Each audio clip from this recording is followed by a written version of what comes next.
Hi there, I'm Mike Shope. ADP Chasing returns from the dark. Upstairs has been working for me, but it's raining hard. It's too loud. The rain is too loud. What a first world problem. Tonight on our episode with our heroes in position, Pat, Davis, and Jacob, of course, religion and politics, and lots of pop culture references that'll fly over my head and maybe yours, hopefully, so we can align. And of course, lots of math. So this will be a lot of fun. Here we go. ADP Chasing, Mike Shope, Pat Kerrane, Davis Maddock, Jacob Sanderson, and some puck. Can't forget that. Welcome to the show. Let's start it off. I think this is there. ADP Chasing is for when you watch ship chasing, you go, these guys are just football guys. I have my 4% exposure blanket. Stay poor. Actually back in if it's Ashane. Stare into our crystal ball. Close your eyes. You know, all your entries are going to lose anyway. Yeah, that's fair. You're not going to tell me how this went. I was here. It's anti-cabal. It's anti the best ball thought leaders. I'm obviously lying to some degree because, like, I have a lot of both of these guys. It's the most disgusting pick you can make. But, man. Is when Davis sports hockey, not when you or I do it, Jacob, but when Davis does it, is that a shot at Pat directly? Is that what's happening? It definitely leaves them isolated. Like, Listen, it's definitely like if this was the Final Four in Survivor and the three of us all showed up wearing hockey jerseys, he would need to try pretty hard at the immunity challenge. Look, I know it's not a shot at me. You know, like Davis just wants to wear his hockey jersey, but I do take it personally, and then I resent Davis for it. So there's You just take the concept of hockey personally. I know he doesn't mean it that way, but doesn't control the way I. You know, you guys could do this. You guys could do this to Shope and I because you guys could go on like an F1 tangent. I mean, I just assume Jacob is into can't. F1. Oh, honestly, I couldn't. I don't know a thing about F1. Knows F1 pretty well. We could do that. I don't know. I know Max Verstappen, and that's like it. Lewis Hamilton is a guy. I convinced Gretch to add it to Omni Fantasy for our league, and in a terrible year to do it. No, the best year to do it. Well, the preseason. I was gonna say the preseason odds are all messed up. Yeah, for once, you're saying you can watch a race and not know in two minutes who's going to win. You're correct, saying that this year you can know. Well, the thing about F1, it's very classic, is that like after the first race and kind of almost through the first part of testing, everyone knew who was very likely to win. But it is a little bit. It's definitely not as predictable as usual. So, but Gretch spent like 2 of his first 4 picks on F1 drivers, and he'll be lucky if one finishes in the top 5. Wow. Uh-oh. It's a Tough year. I'm not sure we're going to have it in Omni next year. That's so good. Well, I appreciate that Nordiques jersey. That is pretty sharp. Yeah. That'd be the Quebec Nordiques. I have been. Pat, who's your favorite Quebec Nordique? Okay. There's only one. Vincent Lepew, I think. Is that right? There was a Vincent Domfus. There we go. That's what I meant. Yeah. I don't know. Who's the right Did he answer? ever play for the Nordiques? I don't know. Maybe. Did, yeah. Vinny Domfus? Leafs, No, he Canadian. played for the Leafs, Oilers, Canadians, and Sharks. I was thinking of Who's the right answer? Well, the right answer is Whoever if you are someone who's my age, it would be Joe Sakic.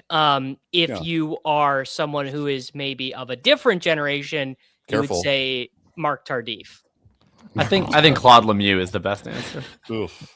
Any of the Stastnys. Well, it's enough hockey. Nolan. Forsberg, Sundin. How about Guy Lafleur? Much has gone on in the world of professional football. I mean, these fucking headlines are jumping out. I'll talk to Najee Harris. Visit to every team that needs a running back for an hour if you want. Let's do 14 minutes on Najee Harris visiting the Raiders. Oh, I mean, we can bring up. I'm assuming there's a Najee slide. We can just start there because I actually think what's going on with Najee Harris is such a perfect microcosm of what's happening in fantasy football right now. We have a Najee Harris Watch this. Here's the whole show in 1 second. Najee Harris. We're revealing everything. There's no Najee slide, but the first slide is really good. This slide is pretty good stuff from Zach. Is TreVeyon Henderson breaking the Slapxis? I'll tell you what, I've been taking Henderson today because he's falling a little bit. I'm getting him in the 5th a little more easily. Oh, I thought you were taking him because you don't believe in gay marriage.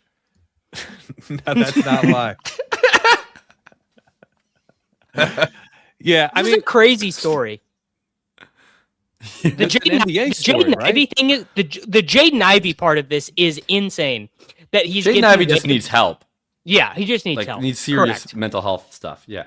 Yes, like Jaden Ivey, TLDR. If you don't, Jaden Ivey, former lottery pick, really, really high ceiling guy, a bunch of catastrophic knee injuries. He's basically basketball player. Yeah. He basically is just like suffering like a break from reality because his body can't play basketball anymore, and he's just like super bumming him out. And the thing that he is clinging on to is religion.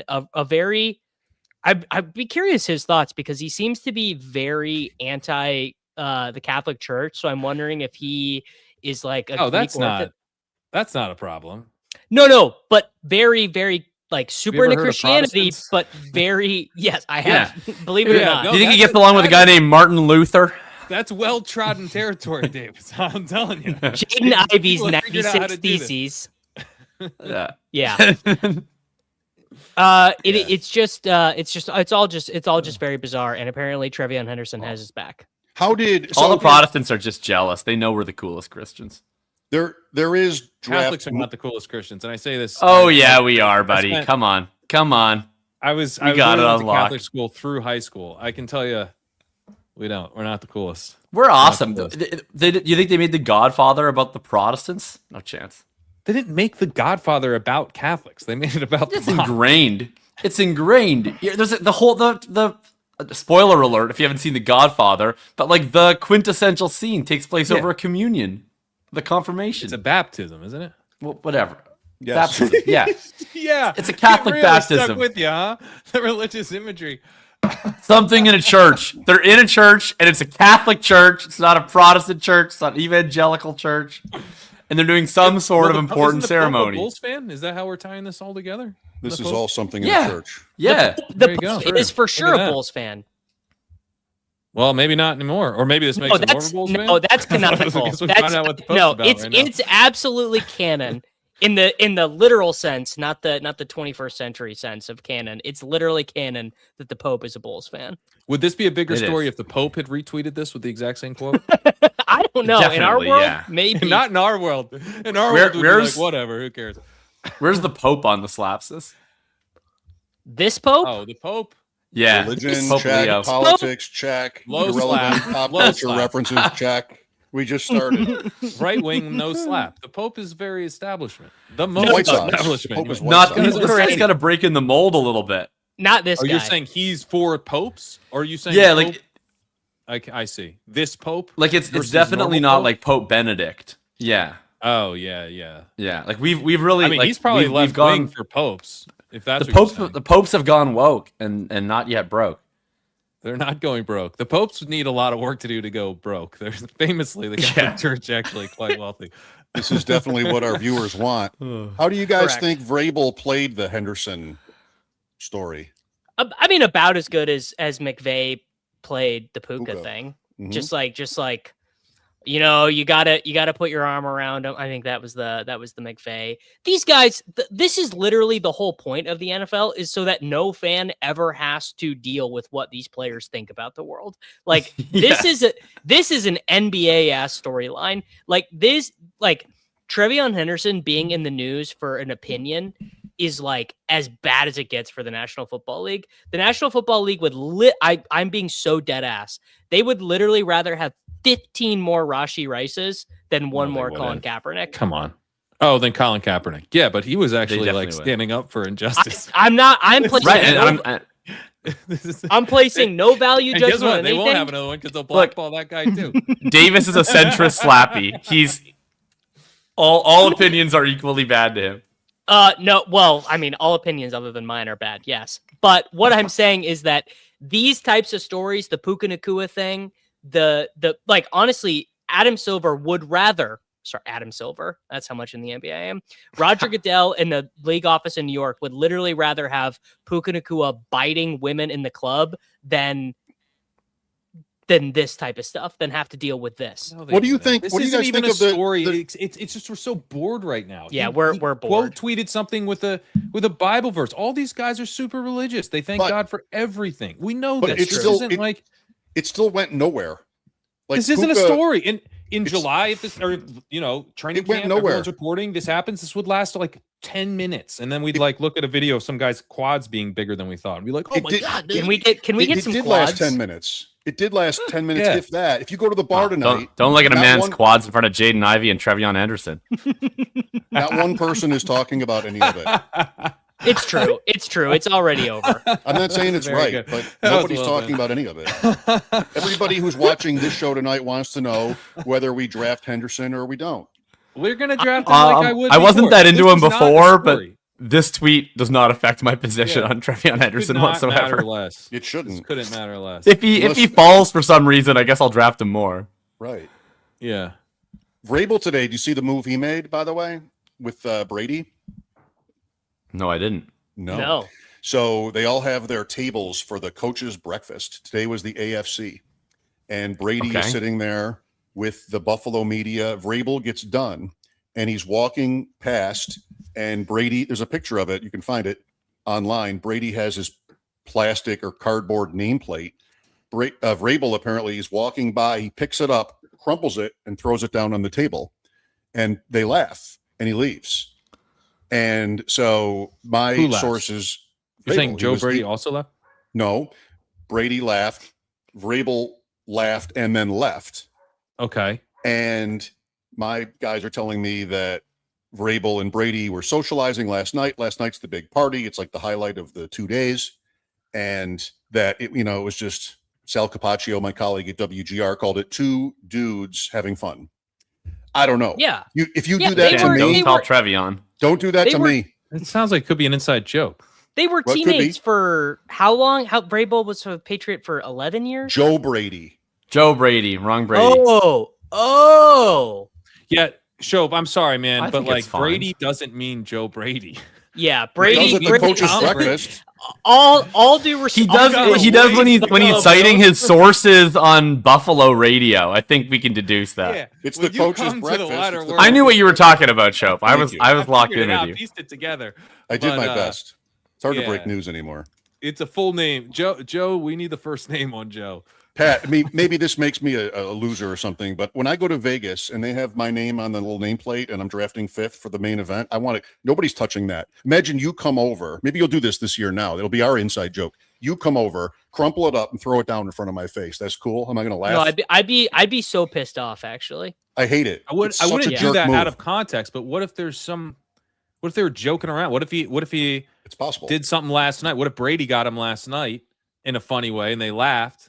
And then Tell that was story. Vrabel. Then tell that story. You got Vrabel sitting at the coach's it's picture none of with our his legs business. out to I don't here. care. Who does that? Who takes up the other My space? God. Put your When's legs the in draft? position. Oh, you're upset that he was They should man move the spreading? draft up to this Yes. weekend. This is Yes. ridiculous. Oh my god, this is a tough show, guys. You mean the slide? Sure you don't want to Oh go back my to God. name that Quebec Nordique? And I just can't. I can't believe how hard you're going after Vrabel. What I'd like to say, Shope, frankly, to you, Yes. is blessed are those who are persecuted for righteousness' sake, for theirs is the kingdom of heaven. Matthew 5:20. All right, let's move on. Well, that's fair, I guess. That's fair. That's fair. All right, I'll I put thought it. you'd like that story. Hey, can you highlight Dr. Evil's comment? I'd just like to say I'll put a bounty out for this. Dr. Evil 1996. If you do that to Chad Schrader in Vegas, I will hook you up with some underdog site credits. Does he go? He doesn't go. He probably doesn't go. I've never seen him there. I don't think he Denver. goes because he does so many. I don't think he can. You have to break like, he into his house, take his laptop, smash it, just like rip the top right off, and then spike that on the ground and leave. I think. Yeah, I mean he does a bunch like while everyone's traveling and stuff too. Like he's in all. You know. He might go to Kentucky. I didn't see him last year. Okay. He might go to Well, Kentucky. yeah, I guess the volume isn't as high. At Right. that There you point of go. the year. If you're at the Kentucky Fantasy Football Championship, say it applies. Which I am All right, again this- this year. Denver.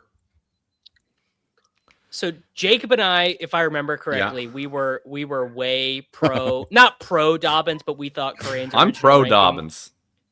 Are you pro Dobbins at 103? I am. I have him ranked ahead of that. I have him ranked in the mid 90s. State your case. You're out of practice. He's I'm been calling awesome. you to testify. All right. I put my hand on the Catholic Bible. And Dobbins has been There's one Bible. Even I know that. The Gideon's, be careful, there's the Gideon's Bible. That thing. You're really supposed to have the priest. The King George Bible. That's King James. Don't go rogue and read the Bible. King James. George probably had a fucking Bible too. They all have fucking Bibles. Anyways, I'm sure there's a Trump Bible you can buy. There literally so is, I know. All the so Dobbins. JK Dobbins. He's always been a good runner every single time he's been healthy. And I'm not sure he's going to stay healthy all season. But if we expect that he plays 12 to 14 games potentially, I think his role is probably going to look reasonably similar to what it looked like last year. He was way, way, way, way more efficient than Harvey on a per touch basis last year as a runner. Harvey shone in his role in the receiving game, but they kind of just eliminated any sort of high volume inside rushing attack when Dobbins went down. Harvey didn't fulfill that. They shopped around the running back market because they clearly valued that skill set. They didn't have faith in Harvey to deliver it. So yeah, I think that Harvey is the better click in a vacuum. Like I still have Harvey ranked decisively above Dobbins because he has the higher upside and he's the healthier player. But I still think the median expectation is that as long as these two are both on the team, that Dobbins is the higher scoring back. Okay. I'm worried that for this price on J.K. Dobbins, I am worried that it's just all trap touches, and not that he can't pay off.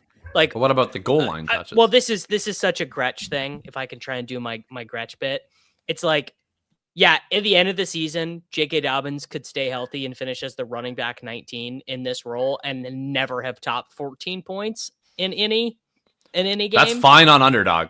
Like I'm not going to be as into Dobbins. If literally didn't top main events in August. PPR points. If his peaked at 15.5 last Pat, year. Is the underdog a PPR site? Well, a PPR helps him because he gets a full point for the reception. I'm saying he's in the higher scoring format. He doesn't. Sure, but in the higher scoring format, he peaked at 15.5, and it's not like there's a negative. You know what I mean? Yeah, like, fair enough. There's no negatives on it. A game, one catch a game. It's not. One catch a game. He scored 4 touchdowns in 10 games. He's never scored more than 9 touchdowns in a season. I don't think he's like. I mean, certainly he's like a better bet if you're banking on touchdowns than Harvey, I'd say. But it's not like he's Raheem Mostert or something. I was probably too low on him before, but I don't. I mean, I did take him today on a team where, I was kind of going, I was like hero running back, I think. I might have had Bijan. I just did like 10 drafts in 2 hours. So forgive me. I'm not sure exactly which team it was, but I took him on like a team that it was like Bijan and, some other like not so great running back. And so I think he would end up being my running back 3. And, stuff like that, 0 running back stuff. Certainly he fits, but it's not like a super strong value. He got hurt again. He's we know that he's very limited. So you're now in the range where he goes near Jadarian Price, who's another kind of 2-down type of guy. But I don't know. I mean, Price to me has a lot more upside, and depending on the type of like room that you're building, I like him better in certain builds. If I need running back touches, if I like did a true hero running back or 0 running back type of start, then I think Dobbins has some utility. But if he's like my running back 4 or later, there's other options now I like better at his ADP. Okay. I never see him in my draft applet because the 100s are what I refer to as the Xavier Worthy rounds. So I just don't get much of old JK Dobbins. Only 27, I want to say. I know the mileage and the hard yards. Yeah. 27 through the season. That's a hard 27. It's a hard 27. It's a hard 27. He just goes in an area where I really, really detest all the other running backs. And like I agree, in a perfect world, if the draft falls in a way that I have my 2 running backs early, 3 running backs early, I don't need it. But like, I don't know, if I'm picking at the 3 or the 4 or the 5, I'm taking a wide receiver in the first round. I'm not taking Taylor and McCaffrey ahead of Chase, Puka, and JSN. And I'm probably not double tapping running back at 2-3. I'm probably using at least one of those picks either on Bowers or on one of the receivers. There's not. So I'm in this spot, and it's like once I get past round 4, like I really dislike the 5, 6, 7, 8 running backs, pretty much everyone after Montgomery. And then Dobbins to me is a bit of a lighthouse, so I actually don't mind. If you want. Yeah, I like Montgomery. I like Montgomery a lot. Yeah. But then you got to figure it out. You got to figure it out. I'd probably take a lot more Jalen Warren than you do. Yeah, I'm not that into him. Ramondre, I take some. I'll take Dowdle too. I mean, isn't Ramondre and Dobbins like the same bet? Except I felt way more confident about TreVeyon's. No, well, Ramondre and Dobbins to me seem like very similar. It's like they were the starter last year. They're dealing with year 2 backs who are going higher than them, but you'd also expect. That's true. With Ramondre, I just have more confidence in Henderson as a talent than Harvey. With Ramondre, you're hoping that they just treat him like they did at the end of last year, and he's like an actual starting running back in a good offense that was just way too cheap. It's not some kind of split, and I don't really think that happens, but I think it happens like enough to make him a decent enough pick to be like your RB3 in that range. Speaking of New England, sometimes Romeo Doubs and the receiving core is next. These guys fucking stink, all of them. I'm just drafting my entire portfolio under the assumption that AJ Brown is a New England Patriot. So I take Devonta Smith every single time in round 4. I think he's like my most drafted player. Every time I draft AJ Brown, I'm looking to stack with May more than I'm looking to stack with Hurts. I think it's inevitable. There's a new tweet from owners' meetings going around, and one of the reporters said, "I leave owners' meetings convinced AJ Brown is going to be a Patriot in 2026." I'm there too. And if I'm wrong, like even if I'm wrong, what does it hurt me? Like, I feel like there's way more of a chance that Dobbs and Boutte go down if the AJ Brown trade happens, or if they draft a wide receiver in the first round. Whereas if they come out of this in their best case scenario, there's no AJ Brown trade.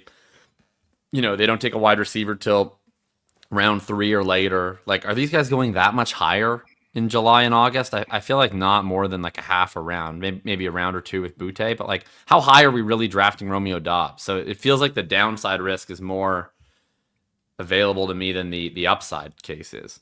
I like that point. Where's Kyle Williams? Dead? I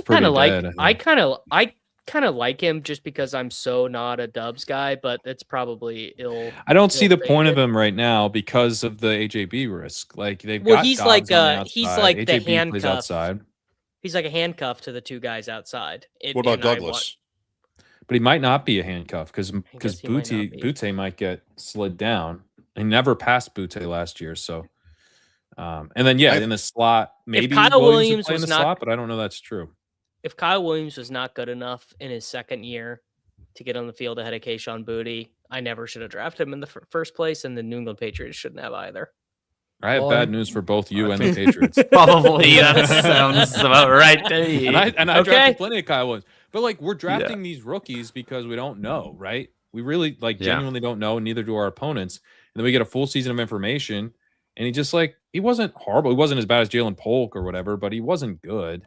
He wasn't able to secure a role, and last year's depth chart was pretty wide open. So now with Dobbs and probably AJB, and then Boutte. I mean, Boutte was good enough that like if like Brown misses 3 games, it's going to be Boutte. We never, Pat. I'll put this to you as a May guy, the May guy. We never got the Patriots' schedule was so stilted all the way through the playoffs. We never got them in a jackpot game where you knew who they really cared about when they needed to score. Like their whole season was 20-10 wins against the Jets or something. The Jets, that's not really true. Really? I mean, the Jets, May's whole MVP thing, people were like, this doesn't count because he was too good against the Jets because the Jets were so trash. Well, forget the Jets are not the point. They had the big comeback win against the Ravens in, I think it was week 16. Right? Yeah. After Lamar left. That's right. They beat the Bills in Buffalo famously. I think there. They famously lost. They lost in New England, but that was a total shootout. That was not a 20-10 game. That was like all right. So you guys have no inhibitions about what we learned last year. I don't think we got like a. Yeah, well, I'm just not interested in these bums. I'm interested in selecting AJ Brown. Yeah, I like to, and Hunter Henry is a pretty good pick too. That's and fine. I do draft the running backs because I take Henderson and Ramondre. I don't take so much Ramondre, but I will take him if I kind of need him. So yeah, I kind of play it through. Like Henderson is super explosive, and you get second-year breakup potential. I think he was a really good prospect. So I mean, I don't think he's an amazing pick in the 5th, but I certainly think it's fine. And then you play it through May. He runs. He's probably gonna spread the ball around some. Dobbs, I haven't gotten a ton when I've been drafting. He kind of gets to a range where, like, I know we're ahead of ADP on him, but he kind of gets to a range where, like, I don't really need the receiver there. I need other stuff. The quarterbacks are there. So I haven't actually drafted him that much. I'm gonna take a look at that ranking. But for like a similar bet to Dobbs is Wandale, and I like Wandale significantly more. Yeah, it's a good point. Situation, like target share? Yeah, I think Wandale is like if AJ Brown comes in here, I just think it all of a sudden gets really clustered on top of Dobbs. Whereas like Tennessee is so wide open that I feel like I'm kind of assuming they're going to draft a wide receiver either in round 1 or early on day 2, but I don't think it'll be in round 1. So I think Wandale is probably still going to be their clear top target on a team that I think is going to be a bit improved with year 2 Ward and Dable there.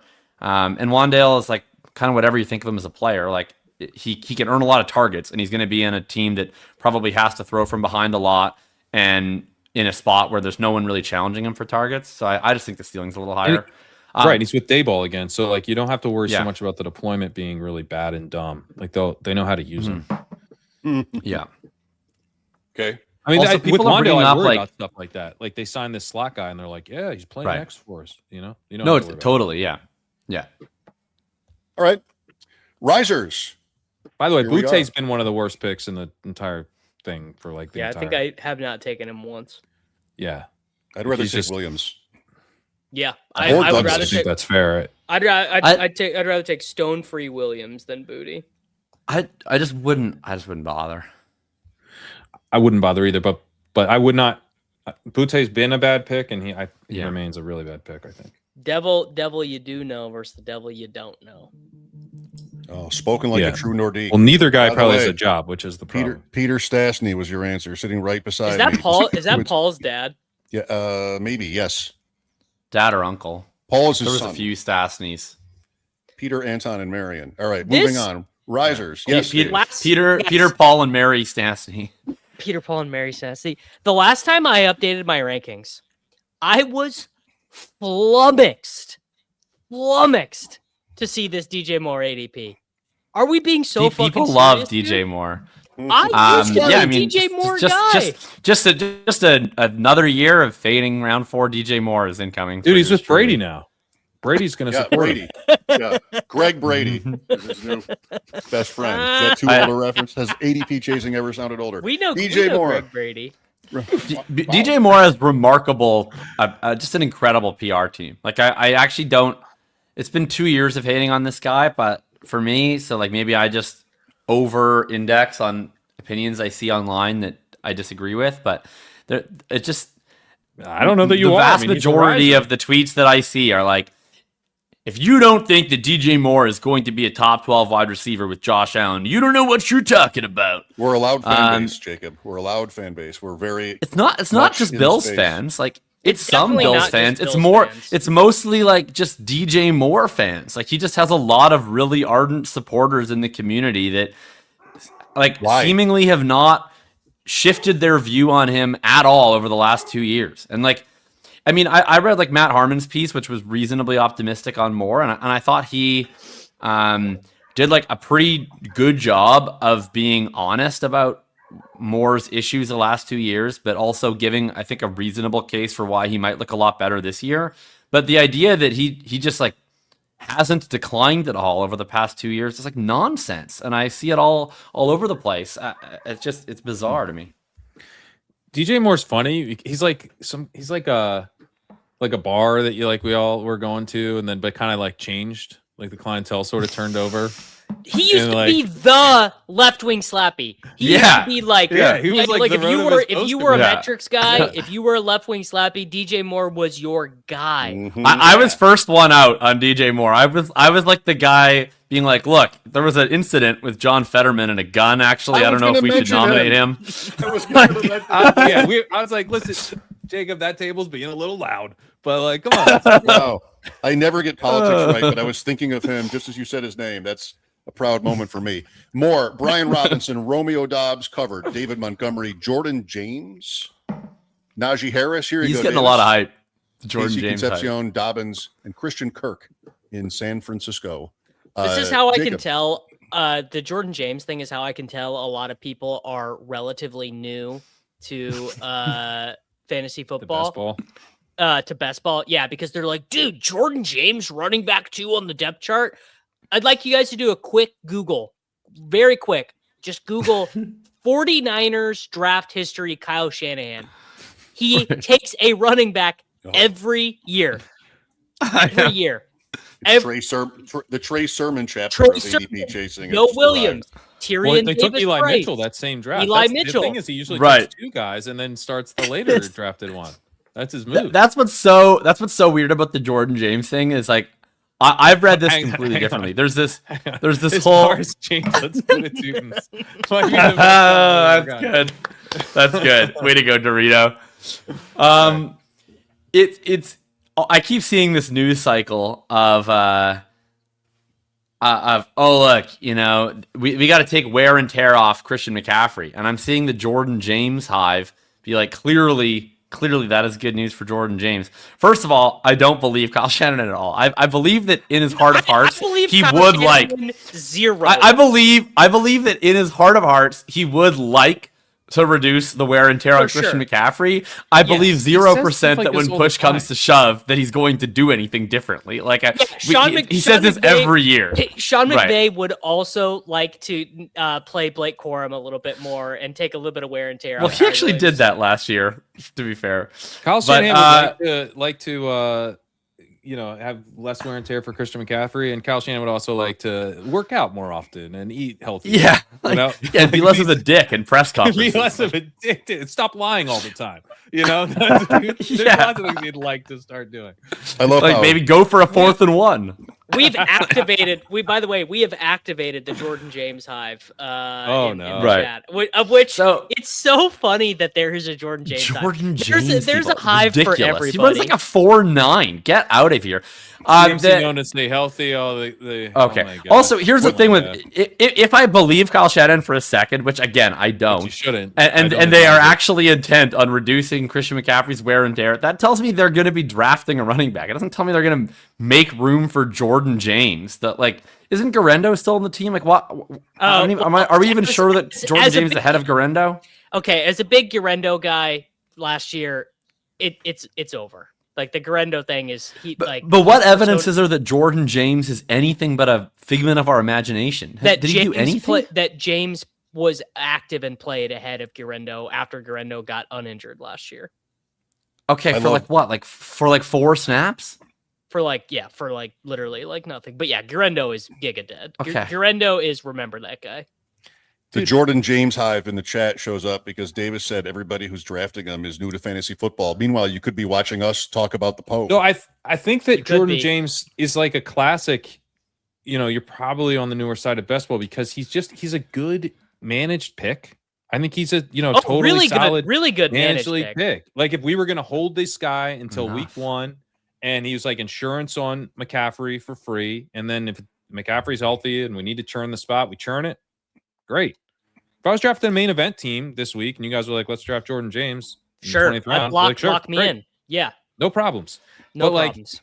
You don't know for sure that this is even the winning ticket if McCaffrey gets hurt. It's a total losing ticket if McCaffrey never gets hurt. Like James is going to contribute 0. And there's a good chance they draft somebody. There's a good chance that they don't draft somebody and it's not Jordan James. Like they traded for Brian Robinson last year. They could just bring in some other veteran running back. The Brian Robinson rug pull when I had all that Garendo was just like it was like getting punched in the dick. It was like Xavier Worthy part 2.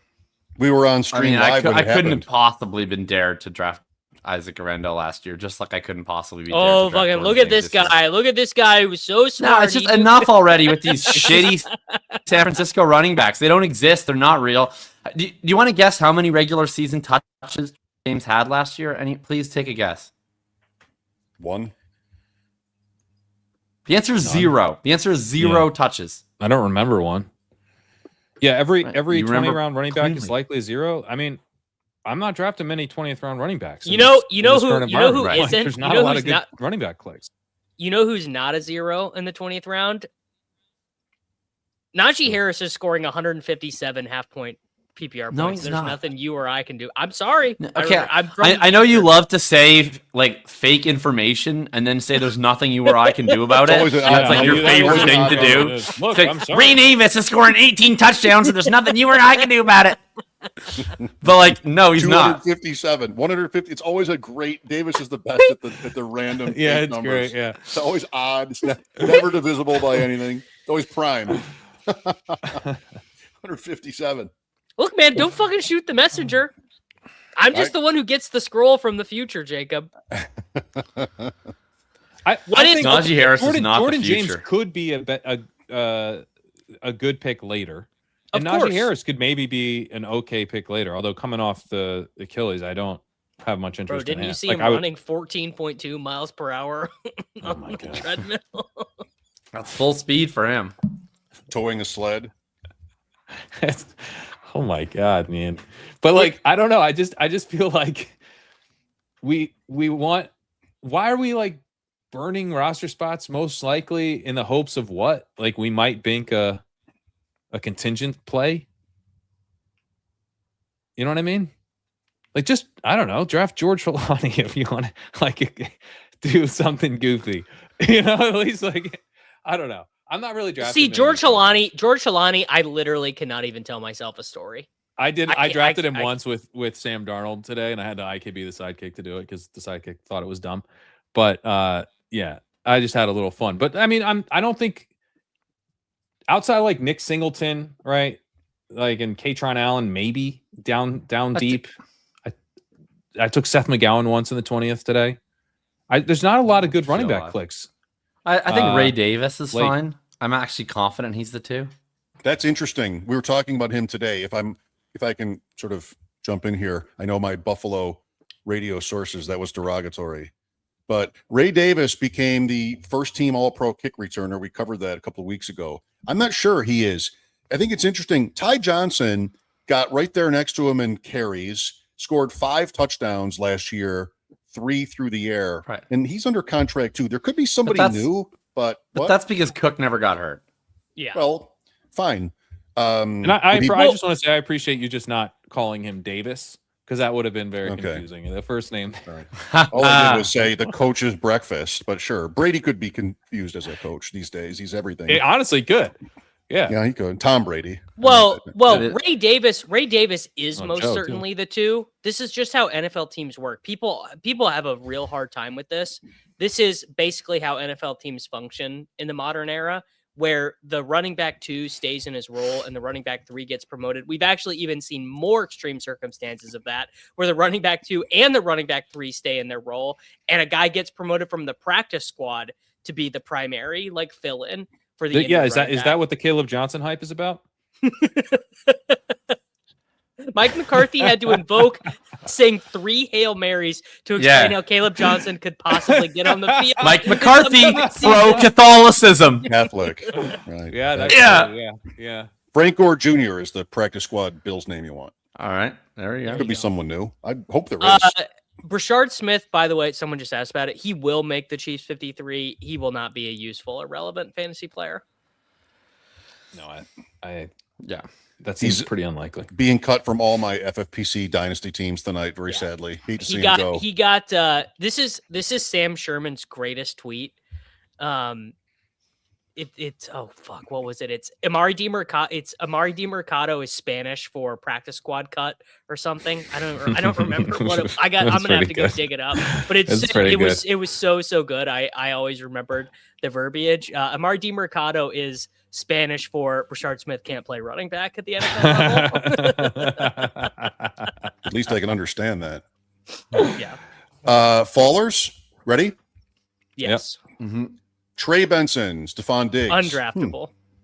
Trey Jensen completely undraftable. I took Benson once today on a Cardinals thing that I was doing. You took Marshawn Lloyd. Pay me to do it. I had Algier too, so I figured, well, as long as it's not James Conner, it's good. Yeah. Pat Bryant, tough one for the Denver receivers. Jauan Jennings, what happens? JCM, Tyrone, Tracy, Kenyon Sadiq falling 5 spots. Kyle Shanahan is like making 35 calls a day telling people not to sign Jauan Jennings. He literally is. I'm convinced. Yes. I'm convinced he's poisoned the well. Yeah. It's weird. Yeah. Broncos. Run on Broncos in the middle. I've been doing this thing with JCM where when I take Pollard, when I'm backed into taking Pollard, I take JCM. Or I don't take the reverse of that. So on a non-Pollard team, like if it's close and I end up taking Jadarian Price, I'm taking JCM because I'm making the directional bet that the Titans are the team that takes Jeremiah Love. Because if the Titans take Jeremiah Love, JCM is like quite a good pick. And then the converse of that if you take if you do take Pollard, that then means that all the other Washington running backs are undrafted. Well, yeah. On that. Well, you can't take Pollard. Team, bro. Yeah, you can't. You don't want to take 2 of the Giants, Commanders, or Titans backs. There you go. I think another correlated one you could do though is if you do take Love, I think you should consider taking Giants backs because you're kind of betting that he won't go to the Giants if you're taking Love in the early second round, right? I disagree. I think either he gets 300 touches and does good with them or he doesn't.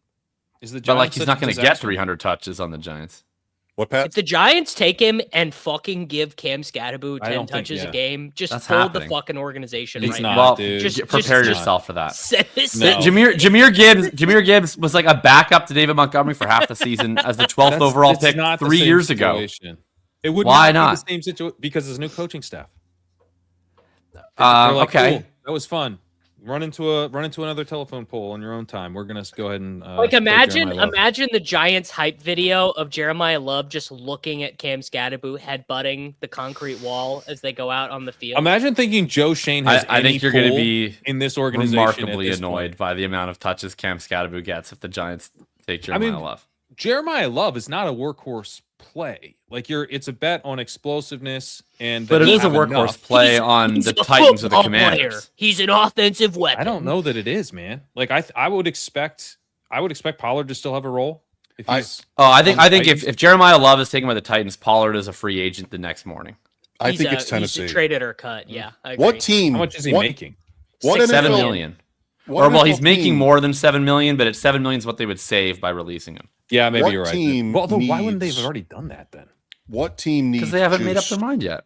What team needs Cardinals juice? took Love. Than the Titans. The as Commanders, a franchise. The Commanders have Jaden Daniels. The Titans have nothing.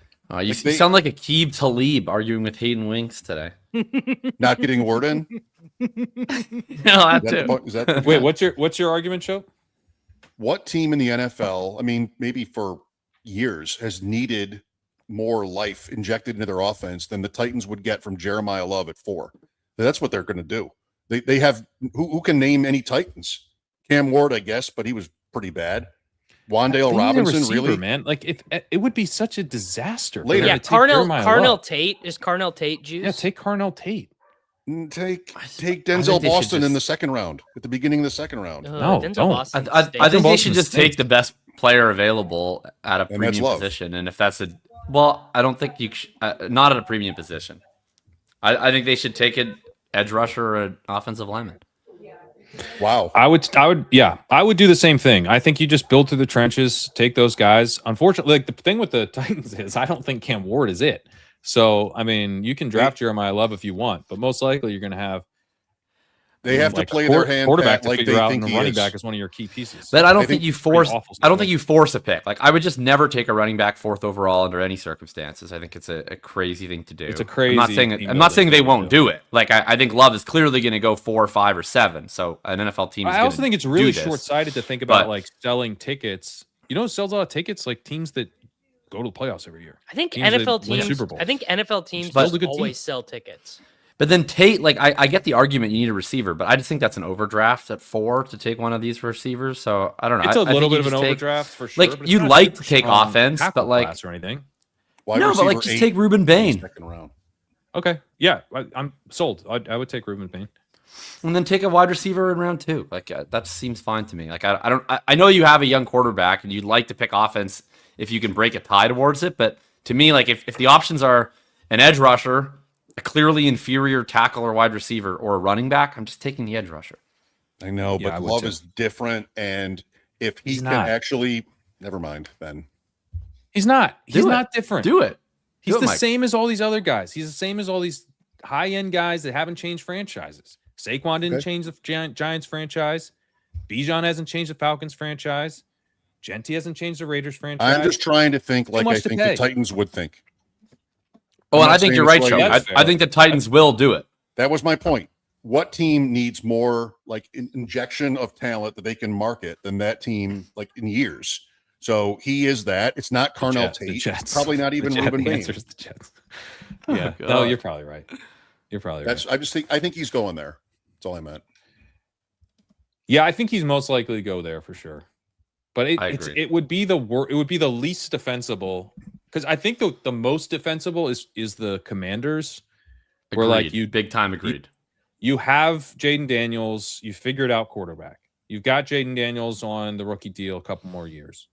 You've got a receiver. Should you spend the pick on another receiver? Yeah, you should. It's maybe 2. Maybe you get it, but yeah, you're convinced you're going to get Ayuk cheaply. So you got receiver figured out. So it's like I would think a pretty disastrous decision, but you could see how like with Jeremiah Love, they're a really fun offense next year. And, you know, he's probably not the difference of them making the playoffs or not, but like, I don't know, maybe they're on the bubble and he gets them through. So in fantasy or even in dynasty, where do you want him? You want him in Washington. That's 1A. Yeah. Washington's best by far. Washington's a smash. Okay. Yeah. And I would go Titans 2 and then Giants 3, but maybe these guys think Giants. I don't think Titans is great. I don't love Titans because I mean the problem is he's on the Titans. Well, that is a problem, right? That's the problem with being on the Titans. It's a problem. But I do think if he goes to the Titans, he instantly gets like 360 touches, like no problem. I think they cut Pollard. That's how they'd play it. Did they keep? I think they cut Pollard. I think Spears is like a complete, like what afterthought. No, Callahan's gone. He's gone. Both are gone. Okay. Yeah, there's no more Callahans. I don't think he's really. That's not. I don't know. I think it probably takes him a couple years to get like loaded up. I think we're doing like the Dalvin Cook career arc or something like that, where he's the lead from the jump, but he's not like a true workhorse until year 2 or 3. Would be my guess. Speaking of running backs, Davis, the floor is yours. I don't speak Survivor, but I speak Traders. These next few slides are the Davis show. The rising cost of running back. What have we seen this year versus recent years? This is our math. The slappies are fucking crying uncle is what we're seeing. Like that famous stream with Bime 4 that basically like I think that would have been BBM 3. We 2. saw the BBM 2. We saw wide receiver price go up. I think it was 2. The slappies held the line last year. And now the slappies have fully capitulated. It's over. It's over. Even your most aggressive wide receiver drafting bros are like, dude, I need 2 running backs for 3 rounds. Got to make sure to get Josh Jacobs here, dude. If we don't get Kyren Williams, this team is a disaster. And there are 2 things that are influencing that in my mind. The first is, and I assume there's some data here on the slides. I don't know if Zach did this or not, but we are at a 10. Yeah, there you go. We are at basically a 10-year nadir. The data goes even further back than this in terms of EPA per play, per dropback. And then we are at not only are rushes almost a positive EPA per play, we're talking this would be like the first time in the history of organized football that this is true. I mean, it's probably true in college. I guess I've never done the math for that. But basically, for as long as the forward pass has existed, everyone has known, well, if you want to score points, you got to pass the ball, or at least at the very least, stop the other team from passing the ball. If you're a defense wins championships type person, it is, we got to be able to stop the other team from passing the ball. And for a lot of very complicated reasons, of which Mina Kimes could do a better job telling you about than I could, passing the ball has become much harder. It's become much harder. One, because quarterbacks are not as good. Two, this evolution of it's not as simple as to say quarterbacks are better than they used to be. Can we give them credit? Some of them are. Some of them are. Like football, like Trent Dilfer won Super Bowl, you know? You didn't making my point. what was the Brad Johnson won a Super Bowl? Like, I don't. Go ahead. Sorry. You don't get it, bro. You can do a full field read. So obviously those guys existed in a different NFL because the defensive players are bigger, stronger, and faster. I remember being really young and watching a lot of college football with my dad, and then just asking my dad one time, like, why do they not run the option in the NFL? Like, it's obviously such a sick play. Like, why do they not run the option in the NFL? Mm-hmm. And if you were to watch a team try and run an option against an NFL defense for 5 fucking minutes, you'd be like, well, no shit, this doesn't work. They're too fast. The 300-pound defensive linemen get to the edge as fast as the running back does.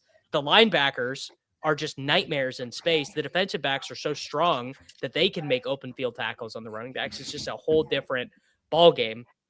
And so that is extended to, as defenses have gotten more complex and intricate, defenders are also just better at their job. They're so athletic. I think it's really hard to understate how insane it is, like what Nick Amenwori did for the Seahawks last year. The ability to like both be a run-stopping linebacker and like not even just a non-liability in coverage, but like a really good, just above average in coverage. Like doing both of those roles is insane.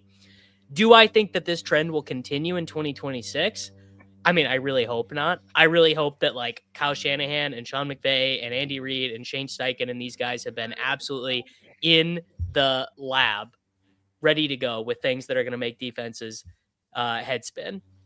I don't know. I do not know if that will be the case. I have some ideas. I think I had this idea 2 years ago. I did a whole tweet thread on it about why going to more 12 and 13 personnel tilts the field away from the defense.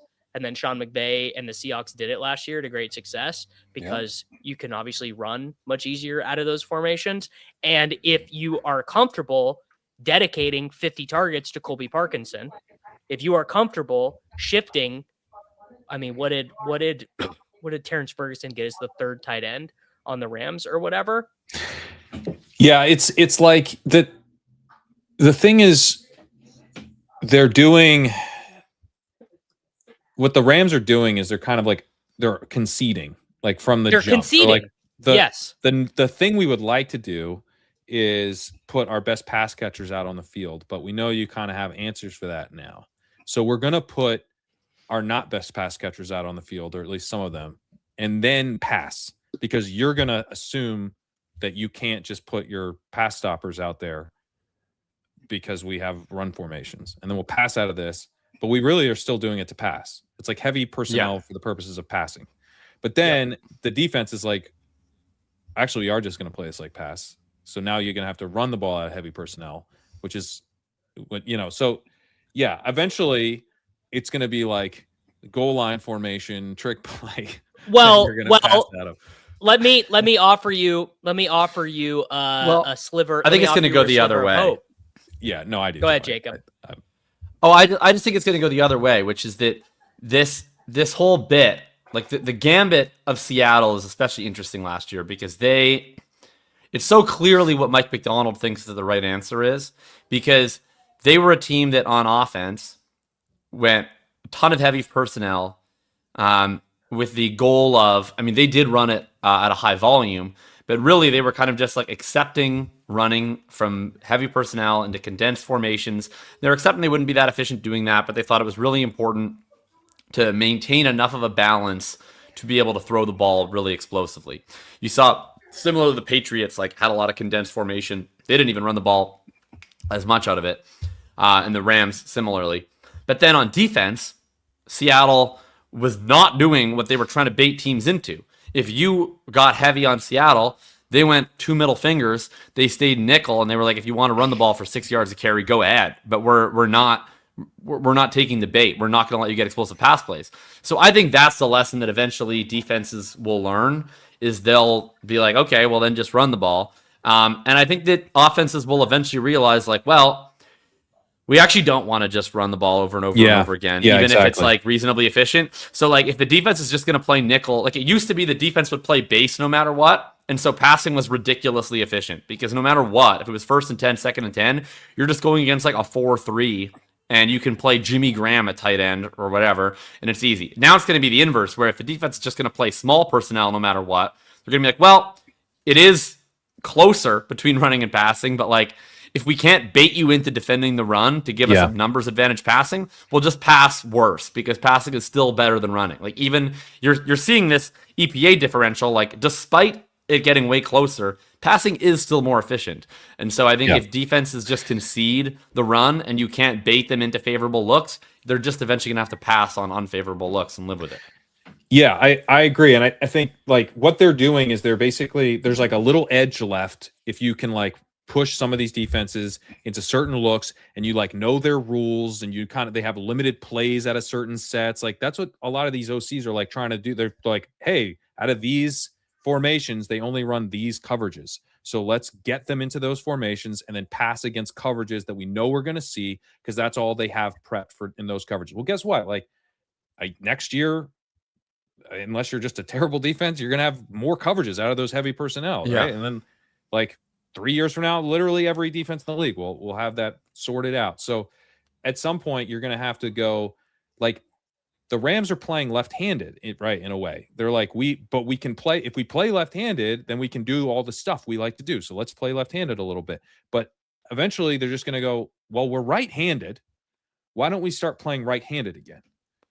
And just go back to speed and challenging these guys with more weapons that are actually like the best thing they do is catch the ball and create after the catch. Like they are intentionally not putting their best playmaking receivers on the field to get better looks. And if that's not working, then the obvious pivot is to just put better receivers out on the field again. I have a light at the end of the tunnel for you guys, which is that, you know what defense I actually, Cody Alexander, who runs Match Quarters, like this huge Substack about defensive coaching. He was assistant defensive coordinator for Baylor. I had him on my podcast, and we were talking about this. This was last offseason, and he said, one thing defensive coordinators really fucking hate is getting the ball ran on them. You know what really, really sucks as a defensive coordinator?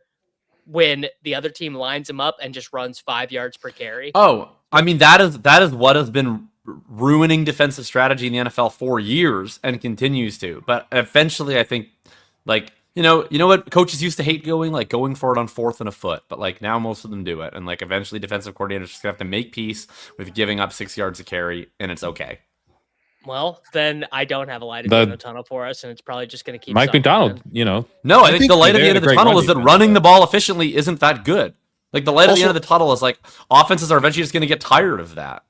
Also, the light at the end of the tunnel is the NFL is basically like doing everything they can to get teams to run the ball and stop using light personnel against them and 3 wide receiver sets. And passing is still significantly more efficient than rushing, which is negative EPA still. Like we can't, like at some point, the fact that it's negative EPA is like, hey, goddamn, we can't make this positive. Also, you're paying your quarterback positive. You're paying your quarterback $45 million. Yeah, you're paying your quarterback $1 bazillion to hand it off to Jordan fucking James. It's gonna eventually you get tired of that. Just bring in Philip Rivers, dude. The comment war that's going on in the chat about Philip Rivers is nauseating. I was gonna say I refuse to acknowledge, but I'm literally just going to acknowledge whoever person is talking about how Jamarcus Russell would be carving up the modern day NFL right now. Like timeout, like take a lap. Ridiculous. The fantasy aspect of this to me is exactly what I forget now because it was 17 Philip Rivers bull posts ago. But someone in the comments said the biggest difference is that the slappy running backs are being taken earlier. And I agree. That's what's changing my behavior. Like in the old 3, 4, 5 years ago version of this drafting landscape, when everybody took running backs earlier, I was fine. I was totally fine playing a 0 RB game because exactly Hendo would have been a 6, and Harvey would have been an 8th, and Tootin would have been an 8th, like the 100s. And so like crazy, exactly, like all of but like all these year 2 backs that are like very kind of shaky are like I'm not into them at cost right now because these are the guys that to me are getting boosted up the most. Like Henderson and Harvey are like probable week 1 backups who are going several rounds ahead of their starter, right? Like Bishal Tootin is a completely unproven projection who's going at the 4 or 5 turn. So these uncomfortable click running backs are getting pushed up where it's like, yeah, like I guess I do just have to take my running backs early because the intriguing bets aren't there. Plus this draft class sucks. So even the late running backs. That's the big thing for me. Like I can't even take shots late because it's like I don't really want to load up on Jadarian Price, Jonah Coleman, Mike Washington, Emmett Johnson, Nick Singleton. Like it's so the mid-round running backs are at way less beneficial prices than they used to be, and the rookie running back class sucks. So you kind of have to give into the boomers a bit. Like it's tough. Well, that's right. I mean, you have it's huge that the rookie running back class does not have any depth to it. It's got Jeremiah Love, but like he goes in the second round. It's got Jadarian Price, who I think is like a fine enough type of play, but he's not an amazing click in the 9th. I think there's some room for upside there, and then like after that, I liked Coleman best after that, but I'm worried about his draft capital. I think Mike Washington, I feel like at this point the value's been kind of squeezed out there. I don't think he's a very good running back. I know he's very, very athletic, but like there's not, I mean, yeah. And like Singleton could be a career backup. That wouldn't surprise me at all. Katron Allen could be a career. Almost surprised me if he wasn't. Yeah. Exactly. So I don't like that really, really matters when you're talking about like what the roster construction looked like. And guess what? It matters pre-draft. That's the other part of this. I think is like a little silly to say like the 2026 is the year that like running back prices rebounded. Like we haven't started yet. BBM hasn't launched yet. This is just the pre-draft period. Like we don't this know. Is the Davis Maddocification of our fucking best ball economy is that everyone thinks that best ball starts in January now because Davis went live during the NFC Championship game. Like I like the pre-draft stuff, but this is dynasty season. Too early to say. Don't tread on me. Hey, I'm doing my part. I just did a fucking 30-minute wide receiver tiers video before we did this. You're not even big fantasy. You're not even big fantasy. Can you imagine in the pre-0 RB world when everybody was drafting running backs high and we were drafting running backs late? How much higher David Montgomery would be going than TreVeyon Henderson right now? It would be several rounds. So much higher. Several rounds. So the fact that the running back prices have reverted, but all of our favorite running backs are the ones that go high, sucks. It like really, really sucks. Well, it does suck, but it's like the idea that like somehow the boomers won. Yeah, the boomers were dying to draft Bishal Tootin in the 4 or 5 turn, and they're very excited and they think it's great. What we're experiencing right now is slappy panic. We're experiencing slappies. It's slapflation. It's slapflation. This is slapflation on the running back profiles, and we don't have the rookie profiles to kind of back them up. But like, I don't know what. It wasn't that long ago. Was it 2 years ago that Chase Brown was going in the hundreds pre-draft? It was like in the 120s. Right. That was literally the Bishal Tootin bet. That was literally the Tootin bet. Bishal Tootin bet. Like fun college player next to like the most Chris Rodriguez ass player in Zach Moss, and Zach Moss was going first. He was going first the whole summer. I missed the Chase Brown debate off that one screen pass. Is he good or is he not off the one screen pass where he went 50? I think hey, that's one more screen pass than Tootin had. He showed more in his rookie year, but yeah, I mean, it's basically the same bet. I was loading up on Chase Brown at pick 115, and Zach Moss was going at like 95. Yeah, like it's so infuriating what's happened.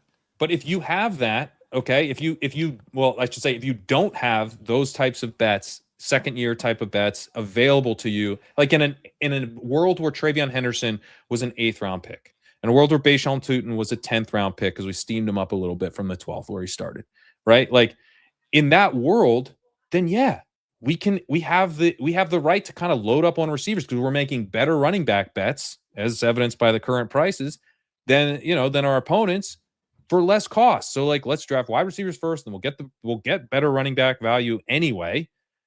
Right.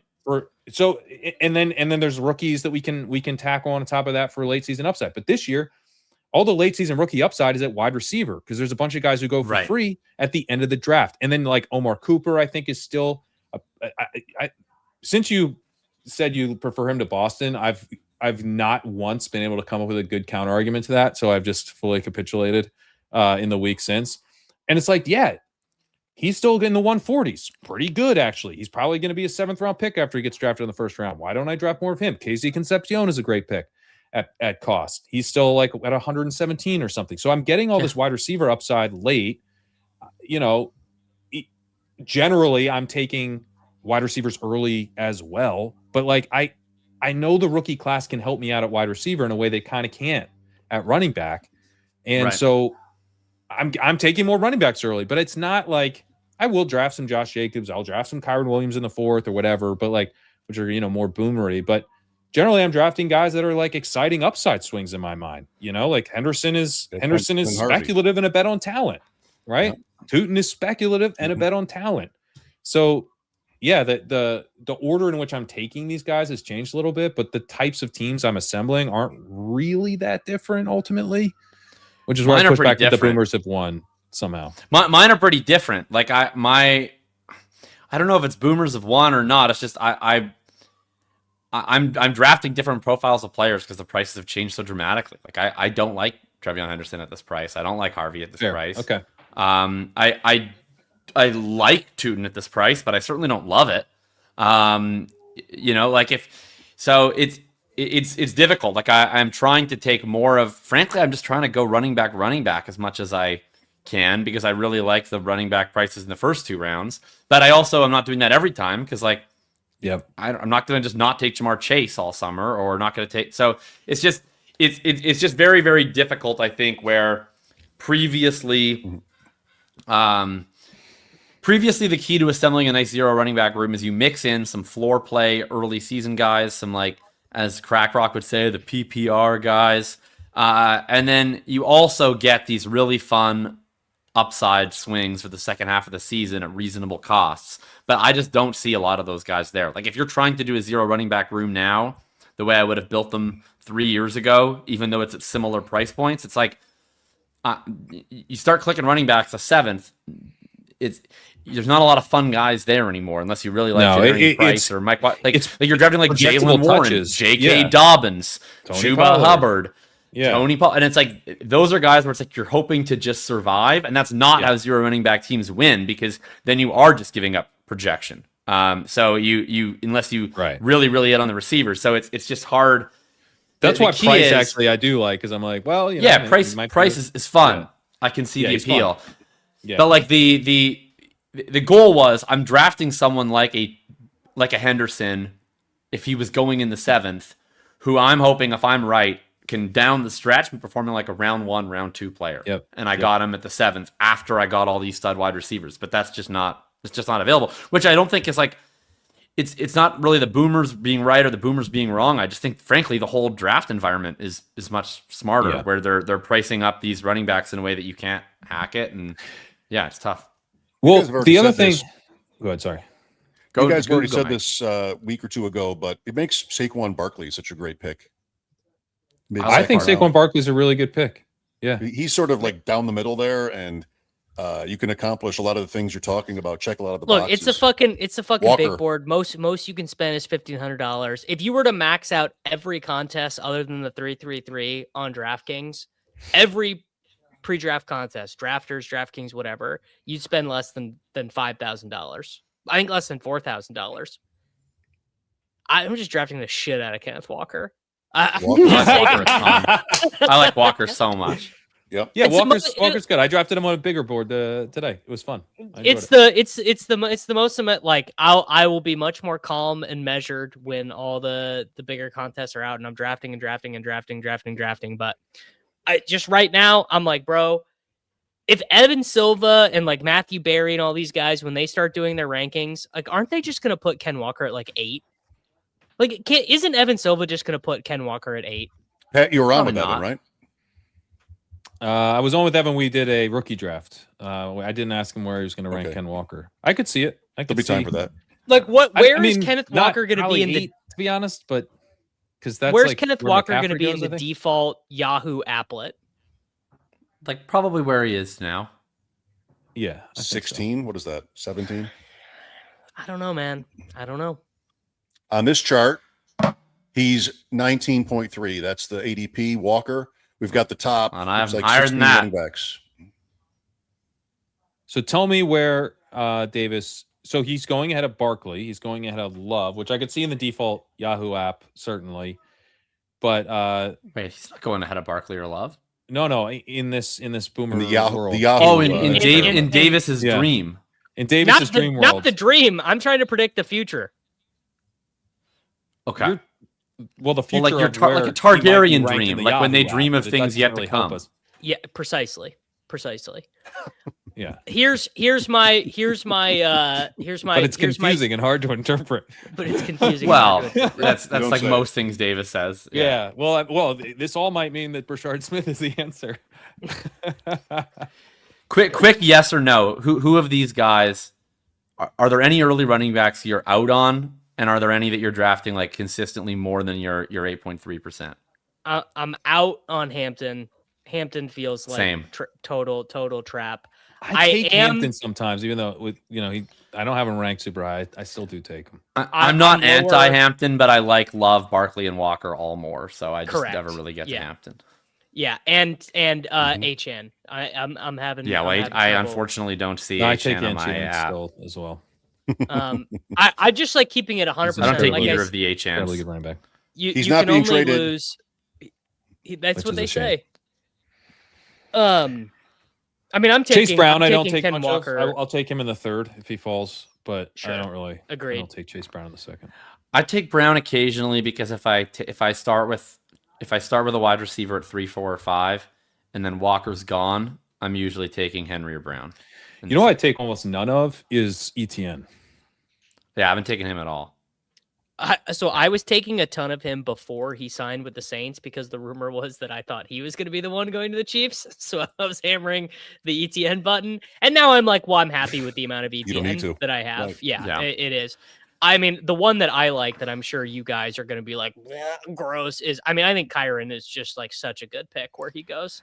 I don't get the Kyron I'd take thing. him in the fourth. I've never gotten the Kyron thing. I especially don't get it now that we've already seen like Corum get like 40% of the carries. It doesn't compute to me, but it's just gonna turn in another 1,200. I just take Brees once I get to the third. It's just Brees. You guys got me on Brees. I'm totally back in on Brees.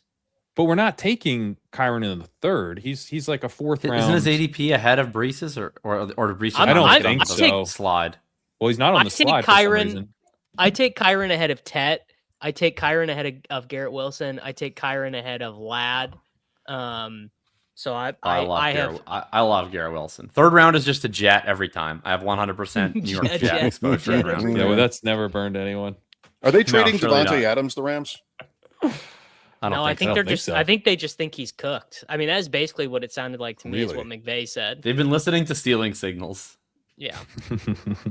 or stealing bananas, I should say. I think Siegel's even more convinced of Adams' cookedness than Ben. I want to talk. Can we talk about Jonathon Brooks? Dude. Yeah, I've been taking him. I'm pressing that fucking button a lot. He's like the last guy.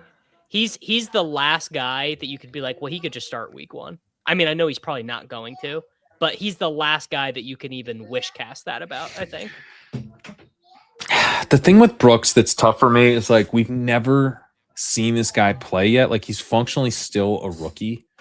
And with he's been torn ACLs. with 2 torn ACLs. And like the hype is that he's expected to participate in off-season workouts. Like can I at least get that he looks awesome in them? Like I have to, like, I don't know. I want to take him. I wish he was free. I thought maybe he's just going to get so much more expensive throughout the summer. I can feel this pisses from me me. off. But yeah, if you don't want to take him now, you better be happy with your 0% because he's going to go in like 104 by August. I don't have 0, but I mean, I don't know. I would certainly rather make a bet on like TreVeyon Henderson at a higher than ideal price, or Cam Scattaboo and pray they don't draft Jeremiah Love, or Quinshon Judkins and pray they figure out some kind of quarterback situation, or Bayshall too. Samson, there's a late running back I like. And pray that Chris Rodriguez doesn't. No, actually, it'll be fine. So yeah, I think like that premium versus needing Brooks. I know Brooks doesn't cost anything, but like building a roster construction in which like Jonathon Brooks contributing like really matters to my team seems. I don't know. Not that much.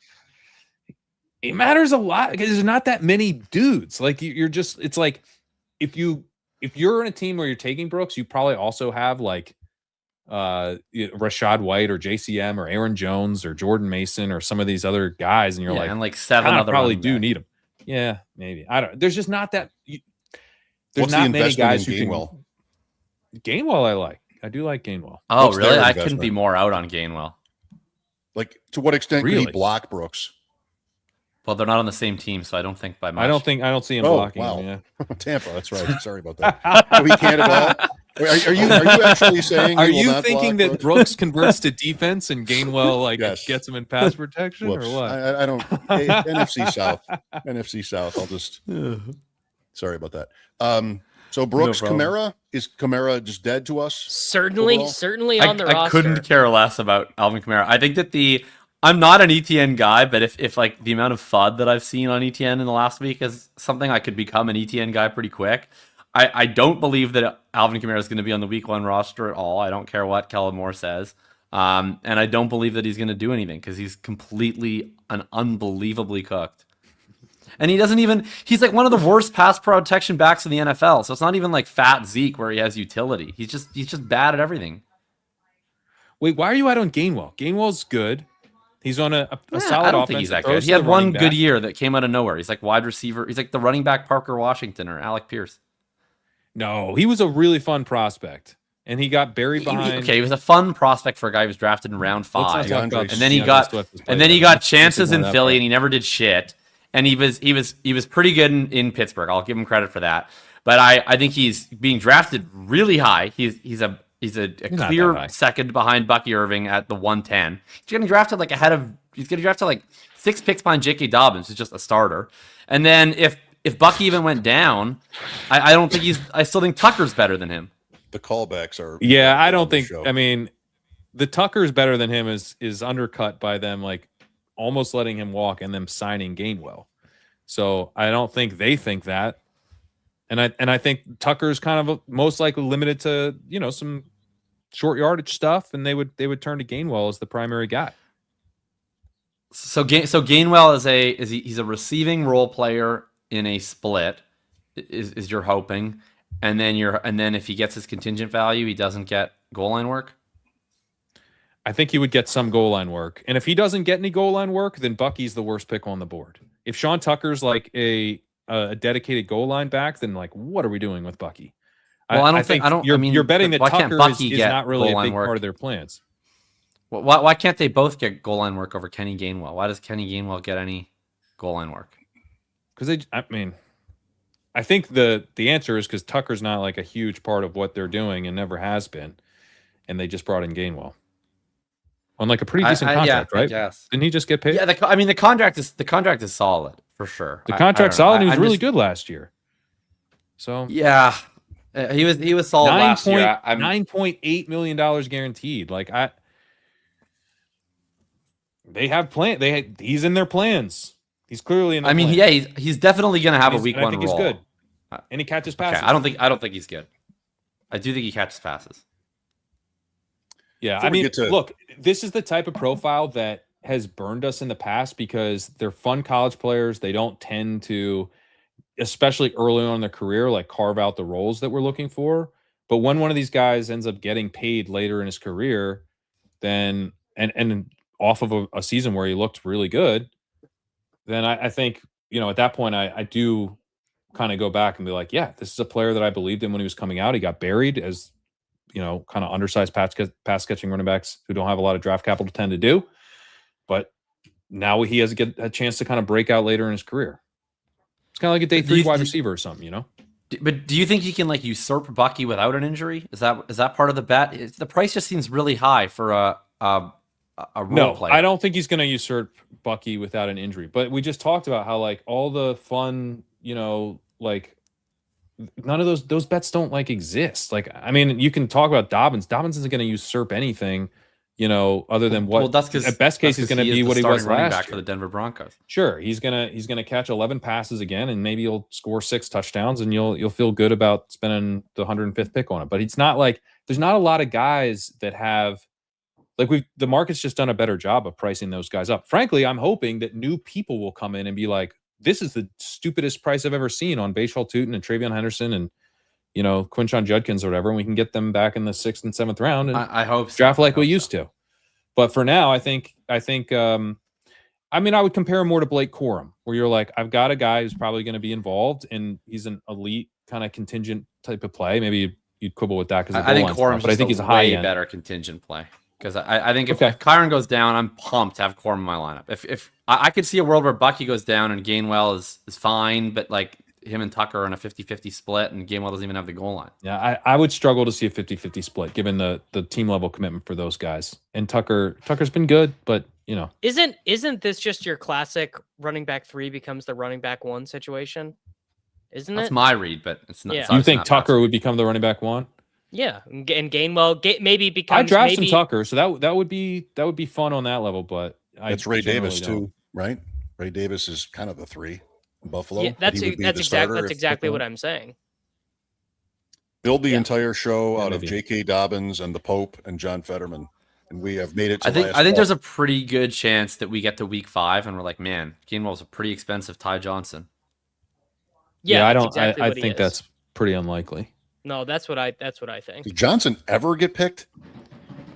Ever? Very rarely. It makes me I think Kenny Gainwell is legitimately the worst pick on the board of all 240 players. Gauntlet laid down. I don't understand this at all. You've got a day 3 guy who's getting beaten by beaten out for the high value touches by 2 different backs, one of which they let go, and then they sign another guy to almost $10 million guaranteed, probably to play that exact type of role. They gave him all the tuds last year, though. Right. So he plays the Rashad White role. We wanted the Rashad White role. I'm talking about 110. Oh, Rashad White himself goes a couple. Bucky, right, but not on the. But he's not on the Bucs. Bucky's an overrated player. I mean, I certainly agree with that. Yeah, I think to say that Gainwell's the worst pick on the board, I think kind of takes a little bit of an outdated take on Bucky at this point. There's some. I think they were over indexing on what we saw last. I mean, I'm not even that in on Bucky. I have Bucky who's around over behind indexing ADP too. Because it might be the Bucs who just paid this other running back a bunch. Yeah, I think it is the Bucs. Correct. I think it is the Bucs, and I think we get to week 1, and then they get to week 1, and they're like, oh well, actually Bucky's a lot more like the guy he was in 2024 when he wasn't playing through multiple injuries, and Gainwell's the guy he saw for the whole rest of the career, and actually we're just gonna play Bucky all the time and not but I think spending that's pretty easy to envision. 12 on a guy that the team probably doesn't think that about right now is not the worst pick on the board. I think there's plenty of worse picks, and it's not like I have a ton of Gainwell, but I don't know. I don't get that take at all.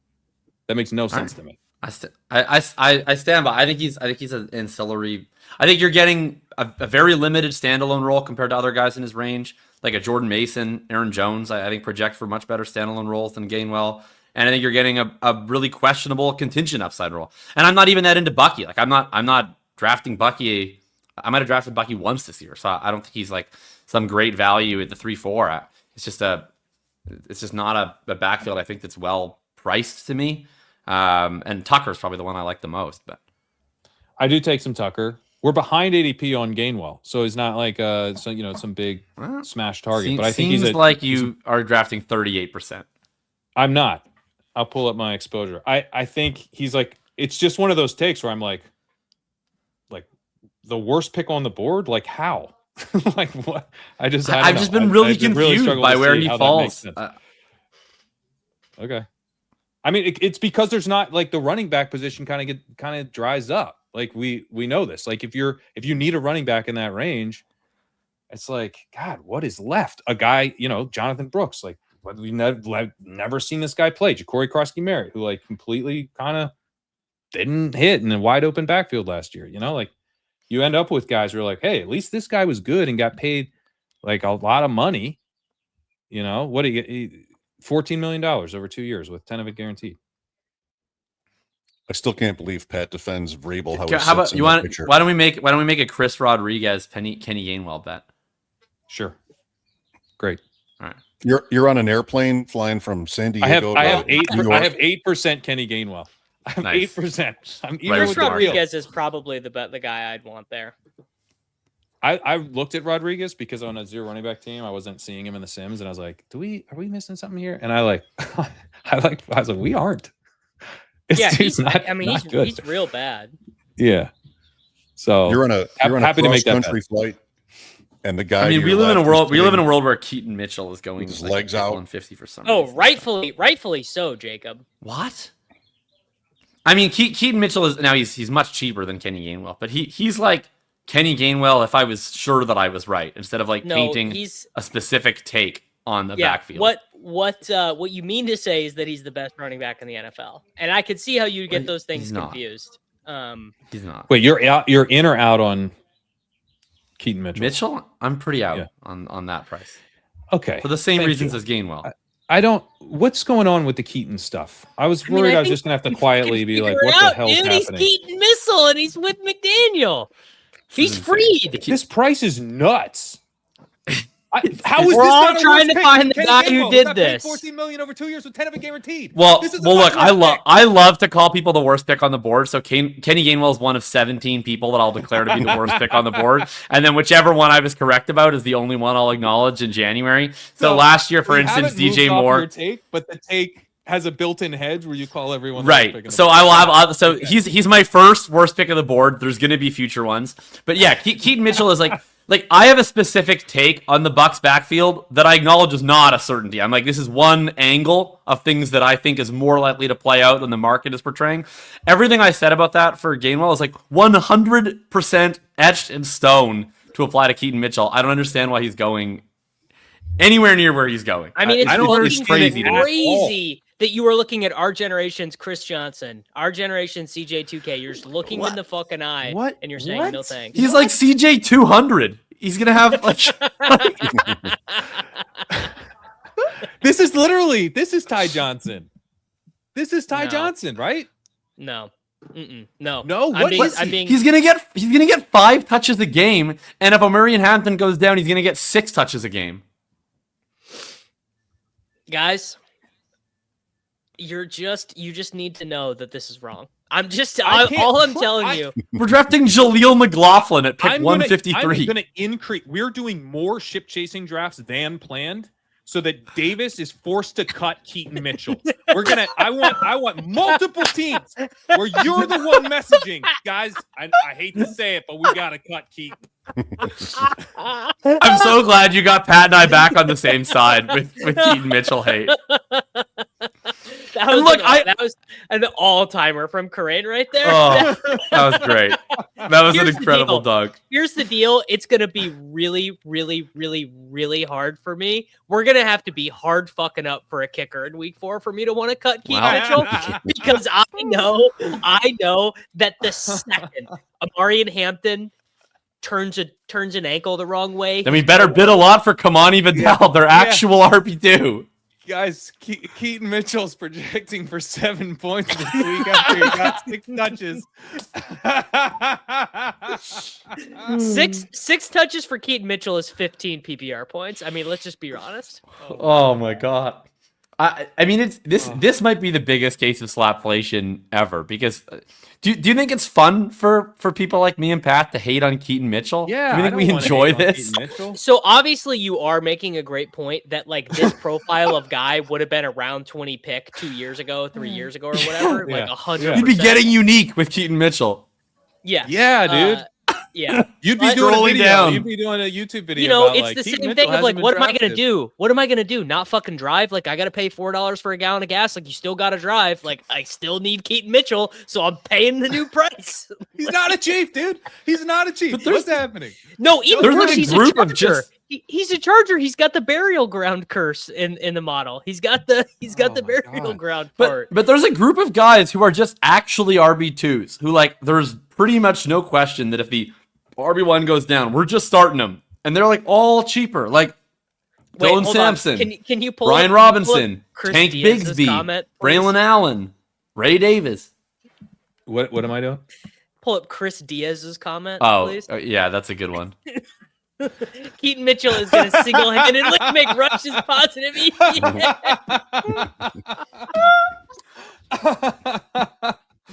Oh man. Look, Keaton Mitchell take as a joke. I'm not sure if you mean me and Jacob or David. I have no idea which one you guys This think. is how polarizing this player is. I really don't know. Shope, where do you stand on Keaton Mitchell? Shope, come on, give us the Keaton Mitchell. I love him. We drafted him in the main event. All the points are valid about the Chargers and the congestion, but he's a player I'd love to pick. Not in best ball, but in redraft dynasty. He's another guy he's gonna be such a sick player to cut in the main event. Like it's gonna be. You're gonna have in the main. We're gonna have a team with like Mahomes, who's on IR for the first 4 weeks, and like Kyler Murray, and then there's Keaton Mitchell on that bench. Mahomes is coming back, guys. We got to make a call at quarterback. I'm about to truth bomb you guys so hard right now. You know who has the exact same ADP as Keaton Mitchell? If you guys like explosive, neat gadget players so much. Maybe you're not sure how much they're going to get on the field in a rotational role. Travis Hunter has the exact same ADP as Keaton Mitchell. If you like 12 snaps a game, but with upside for a lot more, just take Travis Hunter. Hey, he's Keaton Mitchell with worse PR. Travis Hunter. Yeah, I take a lot of Hunter. Yeah, 100% aligned. Shope, are you taking the Jaguars rotational defensive back in the 150s? Yes, I like that pick too. Feels good. Okay. I'm a fan. All right. Then that is 4 all aligned. I'm sitting here in a dark basement with you guys talking all night. I got Pat over here who says he defends the Vrabel with the legs out like he's on a plane across the country and he can't even sit there because the guy next to him doesn't respect his space. It's true. It's true. I'm just saying we don't know. I don't know, and you know what? I don't want to know. I don't care. I don't care what happened between like Joe Brady and Mike Vrabel. Like, not even talking about that. I'm gonna just do other stuff with my brain. Talking about the picture. Vrabel is that guy. I haven't even. He is that guy. I haven't even absorbed what you're talking about. I don't. That feels. I know what he's talking about from the coach's said it picture. Twice. I will. Oh my god. I will say this. It is still crazy to me you referred to Joe Brady as Brady. That is still. I knew. No, you guys are wrong. Shope told a completely logical train of thought. I knew where he was going the whole time. He said at the coaches' breakfast, and then he specifically said they were like grouped by like division or conference. It was very clear this is the AFC East table. Joe Brady would be there. Shope innocent. There was a comment, and it's so far up. I'm literally looking at like people arguing about, Joe Flacco being the worst quarterback to win a Super Bowl and stuff. But up here somewhere, there's a comment where a Bills fan said he was confused by the setup. So we weren't alone. There's a lot of Bills fans with bad takes out there. Some of them are pretty good at chess. It might not have been perfect. What can I say? It was gettable. It was gettable. I did get it. It was I did follow. I just think you should. Bills fans still think Brandon Cooks caught it. We're going to take their word for things? Not me. Last call. Oh, last call. Guys, what if Brady has 1,212 this year? Guys, can you just promise me, like when we're figuring out how many main event teams do this year. Like, I know 30 is going to seem like a lot, and Pete's not going to be on board. And by week 2, it'll be, you guys will think I'm crazy. But week 7, when Davis is messaging, when we cut 19 Keaton Mitchells, I promise you, there's no number too high that I won't agree to. I will agree to whatever number if it means that I have carte blanche to just start fucking taking Keaton Mitchell. if the understood trade-off is that I get to just start slamming the button and like round 11, I'm in. You can take. I love how petty. But we're making a clip. We're making a clip. Well, this is what's so great. Is like this is just the pettiness of Pat. This is what happens when you win $2 million. Is when you really hate a player at cost. Instead of being like, we're never drafting this guy, we're like, we need to draft 5 times as many teams as normal, so we can take him every time, just so you can cut him. Yeah, and next time, don't wear a hockey jersey on the show. Or maybe he's Darren Sproles. Same university. Oh my god. Same university. Chargers. Well, Saints. I'm thinking of. Is it actually the same university? Well, me and Darren Sproles, both Kansas State. Oh, I thought you meant Keaton Mitchell and Darren Sproles. Keaton Mitchell. Can anyone get it? 3, 2, 1. Eastern Carolina University. I was gonna say directional Carolina. I couldn't remember which, if it was like coastal or eastern. Or David whatever. Garrard. I've been to a game there. There was a tropical storm. It was fun. I was on the sideline. David Garrard was Eastern Carolina, wasn't he? East Carolina Pirates. Huh. Yeah, that's correct. Eastern Carolina. Pirates, yeah. Yeah. We had a tropical storm. I was on the Syracuse sideline for Syracuse radio, and I had a red cotton shirt under like 2 garbage bags. Cotton. I don't know. Not cotton in a rain. A shirt you wear when you're 25 covering a college game on the sideline in the rain. So garbage bags, back to the hotel, undress, and I am the color of the shirt. It was raining like that. Where I'm like this brick red. Like, we're going out, but I won't tell you the rest. I won't tell you. There's a second half to that story that's even worse. You were doing the radio for this game? You're doing. I was on the sideline for Syracuse that year. Wow. Way before Keaton Mitchell was probably even born, but yes. Before Keaton Mitchell was even a glisten in Jamal Charles' eye. That's funny. Why didn't he take his name? It could have increased his ADP for sure. I'll go. Recently changed numbers. Give me Mr. Shadur Sanders. Okay. And a hush falls over the crowd. Jacob's so far behind at quarterback. He's just begging, dude. I've got Watson. We'll see what happens. I called him Rapey McGee 2 weeks ago, and apparently Zach really liked that one because that's now his name on the chart. All right, I'll go. I'll do Braylon Allen. Nice. Okay. See, there's an actual RB2. He's getting an RB2. 50 picks behind. Yeah. Davis, if I might. Yes. With the 91st pick of the NFL draft, the Buffalo Bills select wide receiver Chris Bell. That's Louisville. so on brand. Oh my god. Yeah, insanely on brand. Take the wide receiver with the torn ACL. Let the Bills fans fucking chew on that. I didn't know Trent Baalke had been hired to a role in the Bills front office.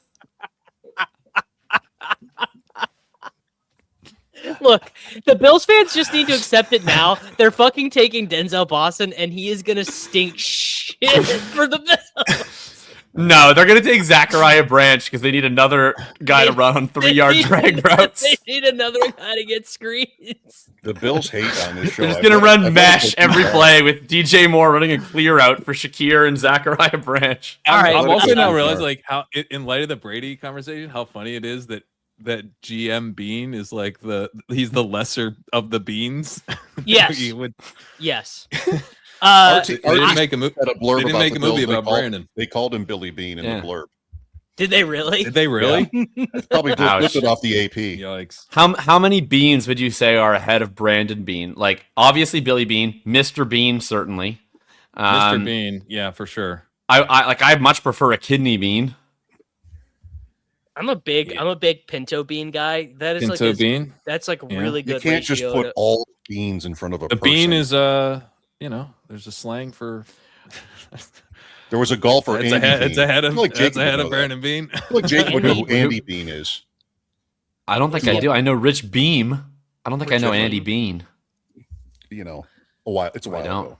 I got to make my pick. I'm going to select Alfonso Bean from the Penn State University. I'm going to take Nicholas Singleton. There's no way he's after 200, is he? I'm pretty sure he's not. 193, buddy. Fuck. Try again. Sean Here's Tucker. a pick when that happens. No, Sean Tucker's 183. All right, Najee Harris. Fine. That is available. He's available. That fits. Are you telling me Najee Harris is past pick 200? He sure is. He sure is, bro. Look, if I'm gonna be, and he's dead 157 FPPR points. There's nothing you can do about it. Well, I was gonna say, Najee Harris, the free agent off an Achilles tear. Let me have an honest moment to end this show. Najee Harris is outscoring Keaton Mitchell in this universe and in like every other possible universe this season. Listen, I'm not in on Keaton Mitchell, but let me just go on record. Najee Harris is the worst pick on the board. What board?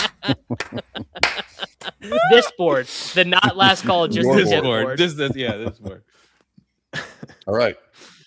Okay. Follow the boys for their latest content. We'll have a bean sporkle draft the night before the NFL draft or something. Like just name your beans. We got to figure out Wednesday night football week 1 down the road. Brandon Bean in a beans draft amongst ship chasing people would go in like the 9th round. Should we do a draft slander? Should we include the GMs in the coaches draft this year? Draft football players. Oh yeah, definitely got to include GMs. The issue would be we don't know enough of the GMs by physique. Like I can't wait for Pat to draft Vrabel and have him play the entire. I can't wait. I can't wait to be woke when I select Carly Gordon Ursay in the first round. She's probably in better Women shape can do than anything. Certainly. Carly She's putting a spin move on fat old Andy. No problem. This is where I depart the left wing slapping. I'm pretty over on the left wing slapping, but no women. Yeah, not in a football game. I'm sorry. I think there's better picks than the first round. I don't even know why I included her because she's not the GM. I guess in my mind we're also including owners. Oh my god, owners would be really fun. Oh yeah, yeah, that's true. You actually, I mean, because Ballard would be pretty high pick. Ballard probably would be a pretty high pick in the GM's draft. I think. I think he's. So Steph's at. I'm sorry, Steph. I'm trying to win. I'm trying to win. So time to wrap it up. Thank you. Yeah. First round. You said first round. Okay. All right.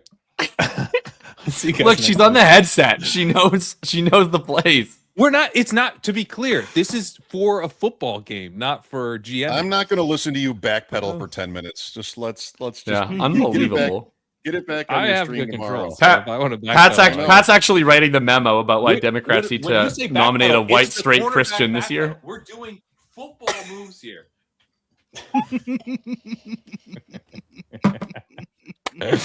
right, that'll do it for ADP chasing. For our heroes, Dave Asmatic. We'll be back next week. See you next week.